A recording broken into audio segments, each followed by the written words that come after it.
Donc, on nous dit, la Mishnah nous a dit, Ubemor shebe ozna. Une femme, elle peut sortir avec des tissus, du coton, qui sont dans son oreille, le Shabbat, qui sont là pour absorber le liquide qui sortirait de l'oreille. Tane, on enseigne, Rami Bari Chiskel. Rami Bari Chiskel enseigne dans une braïta. Veo, chez Kachou Beozna. Quand on a dit qu'elle a le droit de sortir, à la condition que ça soit attaché. Parce que si ce n'est pas attaché, elle n'a pas le droit de sortir avec dans le domaine public le Shabbat. De peur que ça ne tombe et qu'elle en vienne à le ramasser, donc à le porter dans le domaine public, à transgresser la loi de la Torah. La Mishnah continue, elle dit Ubemor chez Besandea. Là aussi, du coton, un peu de tissu doux comme ça, à mettre dans sa sandale, dans sa chaussure. Tane Rabbi Bari Fiscal, ainsi nous Ibrahita Rabbi Bari Fiscal, Veo, chez Kashur Besandea, à condition que ça lui soit attaché dans sa sandale. Et si ce n'est pas attaché, c'est un problème parce qu'on a peur que ça sorte et qu'elle en vienne à le porter dans le domaine public.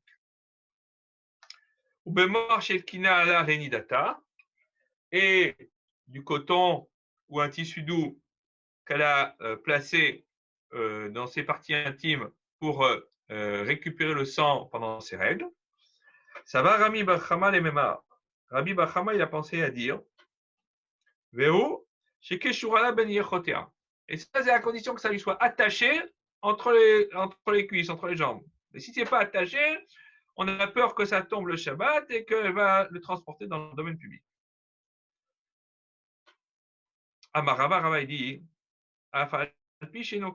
même si ça n'est pas attaché, étant donné que c'est dégoûtant, c'est sûr que même si ça tombe, elle ne va pas venir le récupérer, à le porter, elle va le laisser par terre. Agma, elle se pose la question, Baramine, Rabbi Remia, Ami Rabbi Abba. Rabbi Remia, elle a posé la question à Rabbi Abba. Asta lo bet yad. Si à ce morceau de tissu de coton, elle lui a fait une anse, un manche, donc pour pouvoir le prendre. Mahou, quelle est la règle? Est-ce qu'elle peut sortir avec le Shabbat même si ce n'est pas attaché? Est-ce que par le fait qu'elle puisse se saisir de ce coton par ce manche, eh bien, ça n'a plus le din de Mahou, ça n'a plus la règle de dégoûtant qui s'applique à ça. Et donc, elle peut sortir avec le Shabbat même si ce n'est pas attaché. Ou peut-être, étant donné que par le biais de ce manche, ça n'est plus dégoûtant, on a la crainte que si jamais ça tombe, elle va vouloir le ramasser et le transporter dans le domaine public.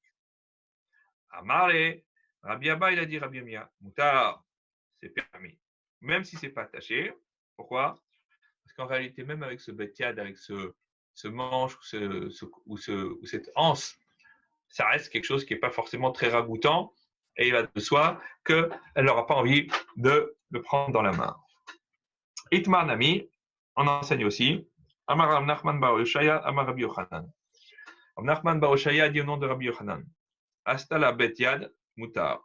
Si elle a fait une anse sur ce tissu qu'elle met pour récupérer le sang de ses règles et éviter donc de se salir, elle a le droit de sortir avec le Shabbat dans le domaine public, même s'il n'est pas attaché, parce que ça ressemble à ce que l'on avait dit, c'est-à-dire que ça reste dégoûtant, on n'a pas la crainte qu'elle va se baisser et le ramasser.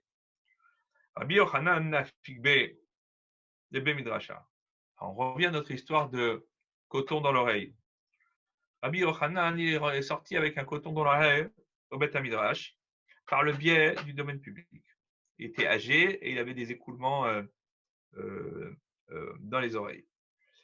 Et le coton n'était pas attaché à l'oreille. Ses collègues à la yeshiva, ils n'étaient pas d'accord avec lui.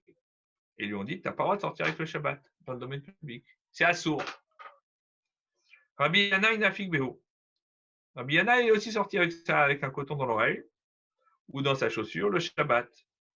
Mais carmélite. Donc dans un domaine qui n'est ni domaine public, ni domaine privé, quelque chose qui est un peu no man's land juridique. Halokin alav kol doro. et ils ont été en discussion, en opposition avec lui, toute sa génération, c'est-à-dire tous les sages de sa génération, en lui disant, c'est assourd, c'est interdit de faire ça. Pourtant, on enseigne dans une braïta, Rami Bari Chiska dit, Veo, chez Kashula, Beozna. Une femme, elle a le droit de sortir avec un coton dans les oreilles, à condition qu'il soit attaché. Et donc, s'il n'est pas attaché, on n'a pas le droit de sortir. Et dans ce cas-là, comment est-ce que Rabbi Yochanan, il a pu sortir dans le domaine public avec un coton qui était, ou un tissu qui était dans l'oreille qui n'était pas attaché? L'ogashia, en réalité, ce n'est pas un problème. Ademi Hadak, dans le cas de Rabbi Yochanan, le coton était bien serré. Il n'était pas attaché, mais il était bien enfoncé, il n'y avait pas de problème. Et donc, vous pouvez sortir avec le Shabbat dans le domaine public, il n'y avait pas la crainte que ça tombe. Hadelom Yadak, mais le cas dont on a parlé dans la Braïta, ce n'était pas attaché, et en plus de ça, ce n'était pas bien serré. Donc, c'était apte ou susceptible de tomber à tout instant. Dans la même Mishnah, on a dit qu'une femme, elle peut sortir Bepilpel ou Begalgal Melar, avec un grain de poivre ou avec un gros grain de sel dans la bouche pour atténuer les mauvaises odeurs qu'elle peut avoir dans la bouche. Et Pilpel, les réachapés. Donc, le poivre, c'est pour les odeurs de la bouche. Galgal Melar, le grain de sel, le gros grain de sel, ça, c'est un remède, les dorchiniers. Et le dorchiné, ce sont des maladies des dents. Apparemment, ça doit être considéré comme un remède pour soigner des maladies dentaires. Et la Mishnah, elle me dit qu'elle peut sortir avec toute chose qu'elle a mis dans la bouche avant l'entrée du Shabbat. Et la Gemara va donner des exemples. Par exemple, Zangbila, elle a le droit de mettre du gingembre, une amie d'artsona, ou alors de la cannelle, et de sortir dans la bouche avant Shabbat, et de sortir avec le Shabbat. Pourquoi? Parce que c'est considéré comme des remèdes, et il n'y a pas de crainte qu'elle va les enlever de la bouche et qu'elle va les transporter. Ce sont des remèdes qui sont, c'est un peu comme si c'était un emplâtre qu'elle avait sur une plaie qui est attachée. Voilà. La Mishnah continue. Chen potevet, une dent amovible. Donc, on verrait aujourd'hui, on ne connaissait pas la couronne, mais on mettait des dents pour remplacer les dents avariées. Chen shezhav, une dent en or. Rabbi Matir. Rabbi permet de sortir avec le Shabbat dans le domaine public. Chachamim osrim, mais les sages, ils interdisent parce que ils pensent que comme c'est quelque chose qui vaut cher, qui est important, on a la crainte que la femme, elle va enlever sa dent en or pour le montrer à ses copines en disant, vous avez vu la belle dent que j'ai, voilà. Un peu comme les bijoux. Amar Rabbi Zera. Rabbi Zera, il va expliquer l'enseignement des Chachamim. Il dit, Lochanou, la Shezah, quand est-ce qu'ils ont dit qu'on n'a pas le droit de sortir avec une dent amovible, le Shabbat, c'est seulement si c'est une dent en or? Parce qu'on a peur qu'elle va le montrer à ses amis. Alors, le chef Kesser, il va à Kol Moutar. Mais si c'est une dent en argent, c'est pas aussi important qu'une dent en or, ça vaut pas aussi cher, loin de là. Et donc, ça, elle peut sortir avec, on n'a pas la crainte qu'elle va le sortir de sa bouche pendant le domaine public. Amar Abaye, Abaye dit, Rabbi Eliezer, Rabbi Shimon Ben Hazar. Rabbi Eliezer, Rabbi Shimon Ben Hazar, Kul Os Viraleu, Chalmine de Migne Abe, pense que chaque chose pour laquelle elle s'enlaidit ou elle a honte, lo atia la haouye. Elle ne va pas le montrer aux autres. Et donc, elle a le droit de sortir avec le Shabbat parce qu'il n'y a pas de crainte qu'elle va le montrer aux autres. Et on va expliquer. Rabbi Adam Maran. Rabbi, c'est ce qu'on a déjà vu. C'est-à-dire que lui, il permet de sortir le Shabbat avec une dent en or et il ne craint pas qu'elle va l'enlever pour le montrer à ses amis. Rabbi Eliezer, Détania, parce qu'il enseigne dans une braïta, Rabbi Eliezer Poter. Rabbi Eliezer dit qu'une femme qui sortirait le Shabbat avec kovelet, c'est-à-dire le nœud qui contient des parfums, et la kovelet, si vous vous rappelez bien, c'est fait pour masquer les odeurs corporelles de cette femme, donc il y a une forte odeur corporelle, c'est pas très agréable. Ou betzluchit shel Playton, ou alors la fiole en verre qui contient du baume. Et lui dit, une femme qui sort avec le Shabbat, c'est permis. Pourquoi? Parce que qui c'est qui sort avec ça? C'est une femme qui a des mauvaises odeurs. Et donc, une femme, il n'y a pas de crainte qu'elle va l'enlever pour le montrer à son ami. Parce que si elle fait ça, elle va dévoiler un défaut intime. Mauvaise odeur corporelle, c'est pas agréable à dire. On va montrer. Rabbi Shimon ben Elazar, à quoi est-ce que ça fait référence? Des Tanya, parce qu'il enseigne dans une braïta. Kal Amar Rabbi Shimon ben Elazar. C'est un principe fondamental qu'a donné Rabbi Shimon ben Elazar. Kol shiule mata mina sebacha. Une femme, elle peut sortir le Shabbat avec des bijoux ou des ornements qui sont en dessous de sa coiffe. Yotseba, elle peut sortir avec. Pourquoi? Parce que comme c'est en dessous de sa coiffe, si elle veut les montrer à ses amis, elle doit se décoiffer, c'est le cas de le dire. Donc elle va dévoiler ses cheveux. Et une femme mariée, elle ne peut pas faire ça dans la rue. Donc il n'y a pas cette crainte. Donc elle peut sortir avec. C'est pour ça que même à l'époque de la Mishnah, on interdisait aux femmes de sortir avec des bijoux dans la rue le Shabbat, de peur qu'elle les montre à ses amis. On lui permettait tout au moins de porter des boucles d'oreilles, parce que comme les boucles d'oreilles étaient bloquées sous la coiffe, il fallait qu'elle se décoiffe pour les montrer à ses amis, et donc comme ce n'était pas possible, il n'y avait pas de risque. Donc, ce qui est en haut, et par contre, les marlas minasebaha, ce qui est au-dessus de la coiffe, un diadème ou un collier qu'on mettrait sur la coiffe, Enayotsabo, elle ne peut pas sortir avec la crainte qu'elle enlève pour le montrer à sa bande. Nouvelle Mishnah. Yotza Besela chez Alatsini. Elle peut sortir une femme avec une pièce en argent sur la plante des pieds pour la protéger des difficultés ou des duretés du chemin. Abanat aktanot veotzot bechotin. Les petites filles, elles peuvent sortir avec ces fils que l'on met dans les oreilles qui ont été percées. Et on avait vu que pourquoi est-ce qu'elles font ça? Parce que ça coûte cher les boucles d'oreilles. Mais comment on fait percer les oreilles des filles toutes petites pour éviter que le trou ne se bouche? Alors on leur met des fils dans le trou et quand elles seront plus grandes ou qu'elles auront des moyens, elles mettront une vraie boucle d'oreille dedans. Donc la question se pose, est-ce qu'elles peuvent sortir avec le Shabbat ou est-ce que c'est considéré comme un fardeau et donc c'est porté? La filoupe kissamim chez Béonel, et même quelquefois on met des fines pailles dans le trou du lobe de l'oreille pour leur permettre de ne pas se refermer. Arviot, les femmes juives qui vivent dans la péninsule arabique. Eh bien, yotzot re'ulot, elles sortent, elles sont avec la tête totalement enveloppée, et donc on voit que à l'époque de la Mishnah, les femmes juives qui vivaient dans la péninsule arabique, elles avaient les mêmes coutumes vestimentaires que les femmes de leur région, et elles étaient totalement enveloppées de la tête aux pieds.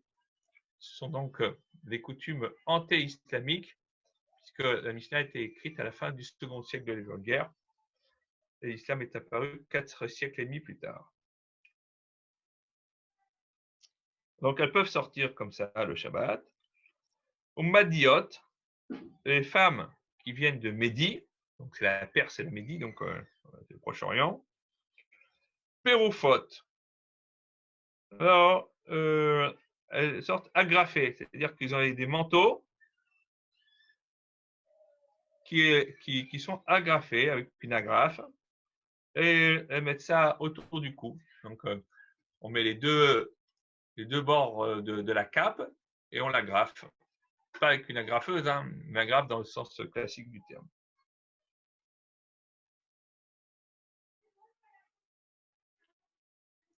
Et soit on met une noix ou n'importe quoi, et puis on met une chaîne au milieu, puis on tient le manteau avec ça. Mais quand la dame, et tout homme, par contre, a le droit de sortir le Shabbat avec la tête enveloppée, ou alors avec un manteau qui est agrafé. Et là, chez Divo, Chachamim Beové, mais les Chachamim ont parlé de voir les usages qu'il y avait à leur époque, où les femmes de ces pays-là, elles sortaient ainsi, et donc c'est pour cela que l'on a rapporté ces exemples. La Mishnah, elle permet différents types d'agrafes.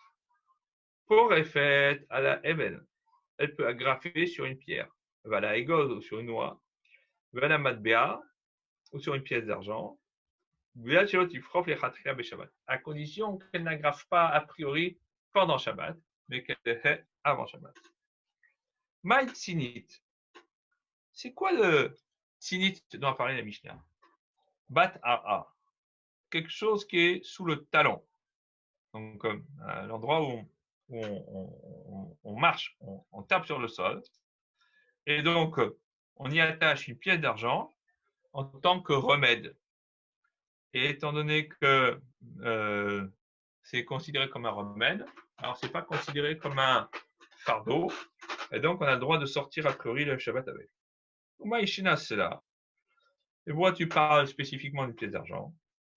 Il est mal, comme idée d'accoucher, mais allez, si tu veux parler de toute chose dure qui protège la plaie des ronces et des épines qui sont sur le chemin, les haspa. T'as qu'à préparer pour cette femme un tesson d'argile, et ça aussi c'est dur, elle peut avec ça protéger sa plaie. Pourquoi spécifiquement une pièce en argent? Et là, Mishum Shurta a dit, mais c'est parce que c'est à cause de la Shurta. Rachid dit la rouille. Et il dit, non, Daniel il va se boucher les oreilles, que l'humidité qui sort de l'argent, c'est bon pour la guérison de la plaie. Bon, c'est pas exactement ce qu'on dirait aujourd'hui, parce que la rouille, on sait que ça peut mener à des problèmes autres. L'irvadla tassa. Alors la femme, elle a qu'à se faire un morceau d'argent, une plaque en argent, et qu'elle attache sur la plaie. Pourquoi est-ce qu'elle doit mettre une pièce en argent? Et là, Mishum Tsurta, c'est parce que c'est à cause de la forme de la forme de la pièce qui lui est imprimée dessus. Il dit ça, c'est bon pour la guérison de la plaie. Il y avait de la polsa. Alors dans ce cas-là, la femme elle a qu'à faire un morceau de bois qui sera rond et on va graver dessus la forme. Et avec ça, elle va pouvoir recouvrir sa plaie. Et pourquoi est-ce qu'on a spécifiquement mentionné une pièce? Amma bayesh mamina, kul umaina.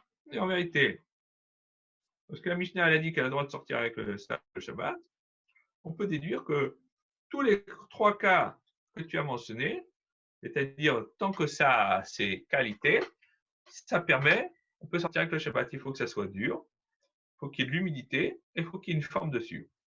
Et donc, si elle est trop ensemble, on n'est pas attaché de manière démentielle à ce que ce soit une pièce d'argent.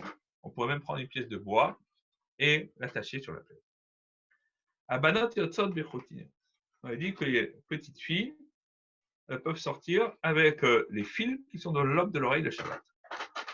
Alors, on va parler là-dedans des usages du père de Shmuel à ce sujet. Et on va parler d'autres sujets qui vont avec. À voix des Shmuel, le père de Shmuel, Lo Shavik, Léou Limnate, Denafke Bechotin. Il ne laissait pas ses filles sortir avec ses fils dans les lobes de l'oreille le Shabbat. Parce qu'il considérait que c'était pas cachère, c'était pas quelque chose qui faisait partie du vêtement, ni comme pas considéré comme un tarchit, un bijou. Et donc, il disait, elle ne peut pas sortir avec le Shabbat. Donc, avec Lihu, Ganyaan, Gabe Hadade. Il ne les laissait pas dormir entre elles, l'une à côté de l'autre dans le même lit, quand c'était des jeunes filles. Ve'avideu mikvaot, et il leur a fabriqué des mikvés, Beyomé Nissan, pendant la période du printemps, et on va expliquer tout ça. Umafatse, et leur fabriquer des nattes en osier, qui déposaient dans le lit du fleuve, de Frat en l'occurrence, Beyomé Tishri, pendant la période de Tishri, c'est-à-dire pendant l'automne. Pourquoi? Parce que pour pas que quand elles se trempaient dans le fleuve, en tant qu'immersion rituelle, eh bien, elles aient les pieds qui soient remplis de glaise, et ça ferait obstruction et ça invaliderait l'immersion dans le fleuve. Il ne laissait pas sortir avec les fils dans l'oreille. Nous, on enseigne dans une Mishnah. Les filles, elles sortent avec les fils. Alors, on me dit, d'avoir des Shmuel, les filles du père de Shmuel, le fil qui portait à l'oreille, des Tzivronin Havu. C'était des fils coloriés. Et le père de Shmuel, il avait peur que peut-être elles vont les enlever pour les montrer à leurs amis. Et quand ils en viennent, à les porter dans le domaine public le Shabbat. Lo Shavikteu, Gannayam, Gabadale. Et ne laissaient pas dormir l'une à côté de l'autre quand elles étaient encore des jeunes filles. L'imam et Sayari et Ravuna. Est-ce qu'on va dire que cet usage qui va dans le même sens que ce qu'a dit Ravuna, d'Arav Ma Ravuna, car Ravuna a dit Nashim amesolelot zobazo, les femmes qui se frottent l'une à l'autre dans leur nudité face à leur partie intime, eh bien, Pesulot les Keuna, elles seront considérées comme impropres pour pouvoir se marier avec un Kohen Gadol. Eh bien, on a déjà tourné la page. N'oubliez pas qu'à l'époque, les gens ne connaissaient pas ni les pyjamas ni les chemises de nuit et dormaient tout nus. Et non, c'est pas pour ça. Ça va, Kirchideo, l'ilfan, Goufa, Mukha'a. Ni pour pas qu'elles en aient l'envie du corps d'un homme. Et donc, c'est pour éviter une accoutumance à une forme de libido débridée, on va dire presque à la débauche. Donc, il y avait des normes très strictes pour ces filles. David Léo Migvé, Biomé Nissan. Alors, il faisait un Migvé pour ces filles pendant la période de Nissan. Alors, Messiah les Rav, ça va dans le sens de l'enseignement de Rav, d'Amarav, parce que Rav disait Mitra Bema Arava, quand il y a de la pluie en Occident, c'est-à-dire en Eretz Israël, Saada Rabba Perat. Le grand témoin, c'est le Frat. C'est-à-dire qu'on considère que le Golan, le Hermon, enfin, même plus loin encore, c'est Eretz Israël. Et si il pleut beaucoup, eh bien, la pluie va dévaler et va arriver jusque dans le Frat. Et donc, qu'est-ce qui va se passer? Il y aura plus d'eau courante que d'eau stagnante.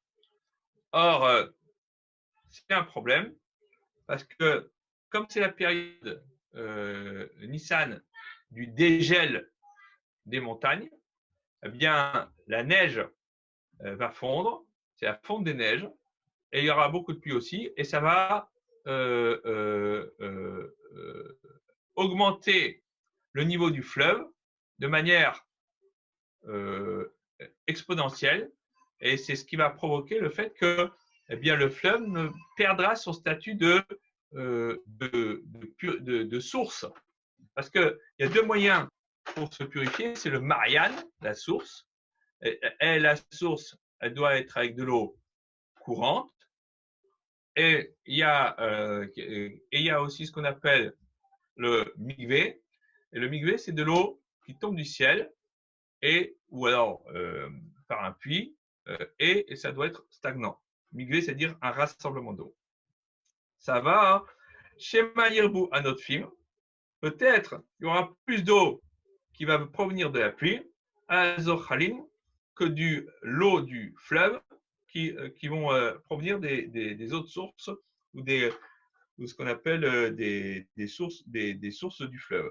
Et donc le père de Shmuel, il a considéré que peut-être pendant la période des Nissan, eh bien qui est à la fin de la période des pluies, et les fleuves gonflent à ce moment-là à cause des neiges de l'hiver qui vont fondre, eh bien, il y aura plus d'eau de pluie que de l'eau naturelle du fleuve.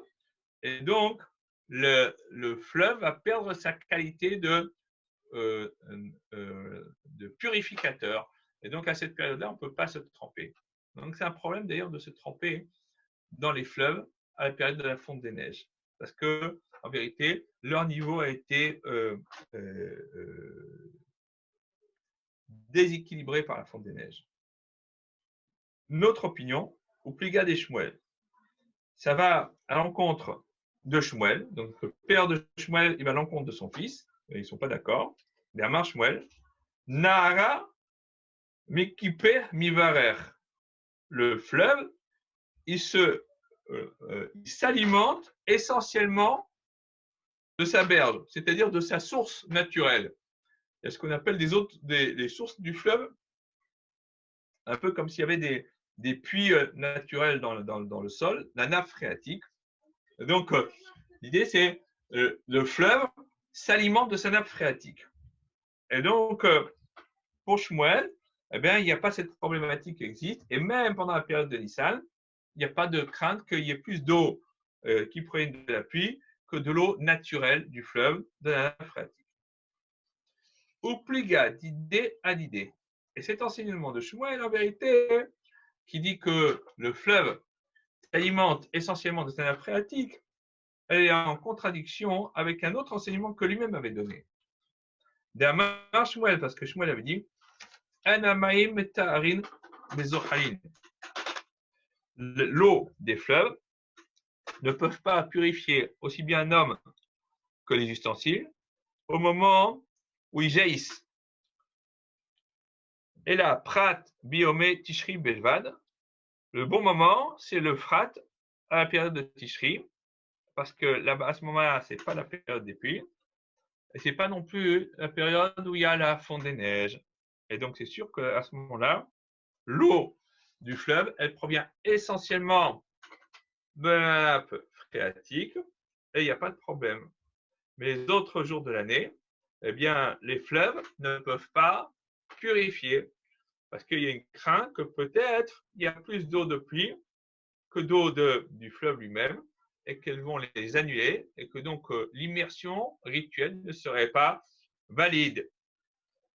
Et donc, ça ne s'appellerait plus un Marianne, une source, et ça ne sera pas non plus un Mikvé, puisqu'il faut que ce soit rassemblé dans un endroit précis. Parce que dans le Torah, il est marqué Ar, Marianne ou Bor. Le mot Ar, il vient exclure, c'est-à-dire que ce sont deux configurations spécifiques. Le Marianne, c'est la nappe phréatique, donc c'est de l'eau vive. Et si cette eau ne provient pas de la nappe phréatique, dans sa grande majorité, il y a un problème. Alors que le mot bord, le puits, fait référence à migvé. Et migvé, c'est dans le sens, il y a un rassemblement des eaux. Et là, c'est par exemple de l'eau de puits qui a été rassemblée suivant des méthodes spécifiques dans un endroit précis et qui reste stagnante. Et on ne peut pas avoir les deux qualités pour les deux choses parce que ça ne peut pas marcher. La Mishnah nous dit pour fait à la Eben. Une femme, elle peut agrafer son manteau sur une pierre, ou sur la noix, ou sur la pièce, à condition qu'elle ne le fasse pas a priori pendant Shabbat. Alors, la Gemara, elle dit que en réalité, il y a une contradiction interne dans la Mishnah. Mais à Martha Reshta, pourtant, tu as dit au début, pour fait, elle a le droit de faire, d'agrafer. Et donc, quand on dit elle a le droit d'agrafer, ça veut dire même a priori pendant Shabbat, sur ces choses-là. Et à la fin, elle dit, mais à condition qu'elle ne le fasse pas pendant Shabbat. Alors, c'est quoi la bonne version? Moi, répond, Amar Abaye, et Abaye dit, Sefa Hatan et Madbea. En vérité, la fin de la Mishnah est spécifiquement destinée au cas de la pièce. C'est-à-dire que quand on a dit à la fin qu'elle ne peut pas le faire pendant Shabbat, mais qu'elle doit le faire avant, c'est spécifiquement pour la pièce. Parce que la pièce, normalement, une pièce d'argent, c'est mouxé, sauf si avant Shabbat, on l'a réservé pour un usage précis.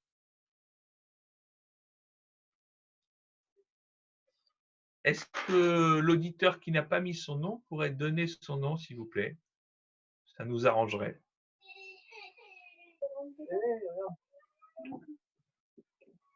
L'auditeur inconnu. J'ai mis le micro. On revient à notre affaire, qui est plus intéressante quand même. Attendez, juste pour terminer avec ça, je vais... Abaye dit, Sefa Atan les Madbea. Donc, la fin de la Mishnah, qui nous dit qu'il faut l'avoir fait avant Shabbat, c'est par rapport à la pièce de monnaie, puisqu'on n'a pas le droit normalement de la transporter le Shabbat. Et donc, on n'a pas le droit de l'utiliser comme support pour agrafer un vêtement. Mais le début de la Mishnah, ça s'applique effectivement à une noix ou quelque chose d'autre qui n'est pas moussé. Et donc, ça, on peut agrafer dessus pendant Shabbat. Baye Abaye. Abaye s'est posé la question. Isha, ma'ouch ta'arim et tifrof à la goz. Ah, une femme, qu'est-ce qu'elle peut faire? Est-ce qu'elle a le droit de ruser et d'agrafer son manteau sur une noix? Parce qu'en vérité, pourquoi il dit ruser? Parce que son intention première, c'est pas d'agrafer son manteau. Léotsi livna katan beshabbat. C'est pour pouvoir permettre de sortir la noix le Shabbat pour son fils qui est petit. Et donc, elle a trouvé ça comme ruse. Elle prend une noix, elle l'utilise comme support pour agrafer son manteau. Elle va avec son fils au parc, et après, au parc, elle lui donne Beshalom à Israël. Alors, la Gemara dit, tu pourrais te poser cette question d'après celui qui dit que quand il y a un incendie dans une maison le Shabbat, on a le droit de ruser et de se vêtir de nombreux vêtements. Donc, quelqu'un il va mettre 10 ou 15 couches de vêtements et avec ça, de les sortir dans la cour. Même si l'essentiel de son intention, ce n'est pas pour se vêtir, mais pour sauver ses vêtements. Et tu pourrais aussi te poser la question, que quand il y a un incendie, on n'a pas le droit de tricher. Parce qu'on n'a pas le droit d'éteindre le feu, sauf si la vie humaine est en danger. Mais si c'est pour sauver des biens matériels, on n'a pas le droit. Donc, les Khamim ont tenu compte de ça, ils ont dit, jusqu'à où on peut permettre aux gens de le faire, sachant que si on leur interdit tout, ils vont transgresser les interdits de la Torah. Qu'est-ce qu'on fait?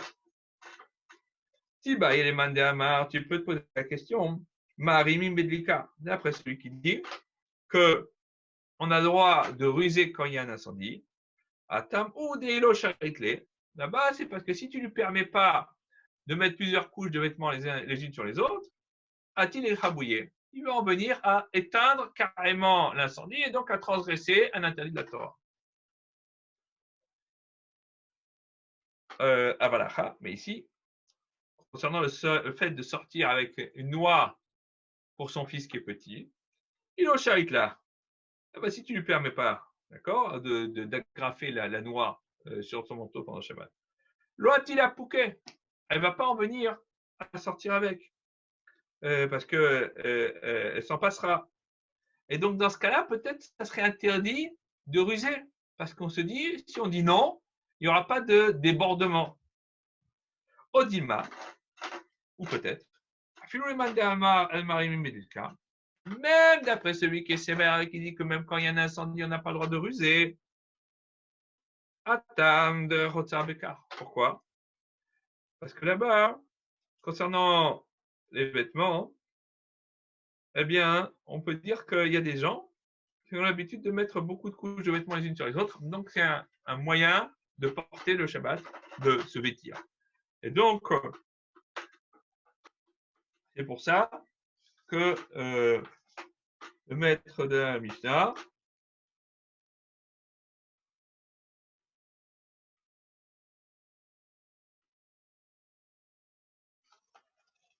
il a interdit de sortir dans la cour le Shabbat. Avalacha, mais ici, concernant l'agrafage de son manteau avec une noix, c'est pas l'habitude de sortir comme ça. Emma Shapir Dami. Et donc, on peut dire qu'on a le droit de ruser. Et donc, le doute d'Abaye, il reste prégnant, vivace, d'après les deux Tanaïm. La Gemara, elle donne quoi comme réponse? C'est cool. Il y a un doute. Je ne peux pas donner de réponse. On ne sait pas quoi faire. Fin du DAF 65.